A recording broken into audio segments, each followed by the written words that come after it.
মুখ দিয়ে ডিমের পোচ একটা জিনিস খাবে ভরপুর নেশা হয়ে যাবে, খেলেই যাবে, হয় শ্মশানে যাবে না বেলেঘাটা আইডি যাবে। এই মাল কোনো জায়গায় পাবে না, চাইনিজ পাউডার দোকানে পাবে, কিন্তু 2028 পাবে। আমি শুভ নতুন একটা জিনিস তৈরি করছি, 2028 আসবে লঞ্চ করার জন্য, ঠিক আছে? এটা কি তোমরা কেউ চেনো? এর নাম হচ্ছে বুড়ো সন্ন্যাসী। হ্যাঁ, সুরা সুরা সুরা দিয়ে ডিম পোচ, একদম, যাকে আমরা ইংলিশে বলি ওলমক। আচ্ছা, ওলমক দিয়ে ডিমের পোচ, ঠিক আছে? মানুষ সুরার সঙ্গে চাট লাগে, আমাদের চাট আর সুরা একসঙ্গে কম্বিনেশন, একদম একটা জিনিস খাবে ভরপুর নেশা হয়ে যাবে। হ্যাঁ, খেলেই যাবে বেলেঘাটা আইডিতে, হয় শ্মশানে যাবে না বেলেঘাটা আইডি যাবে, ঠিক আছে? একদম ড্যাম শিওর খেলেই যাবে। একটা ডিমের পোচ খাবে, রাত্রিবেলা ভালো করে ঘুমিয়ে যাবে, ঠিক আছে? আর বাদ বাকিরা কি করবে?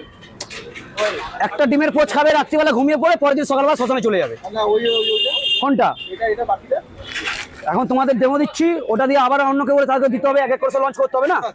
এই গরমে তোমাকে আলাদা করে সুরা আর চাট কিনতে হবে না, একটা ডিমের পোচ খাবে, শরীরে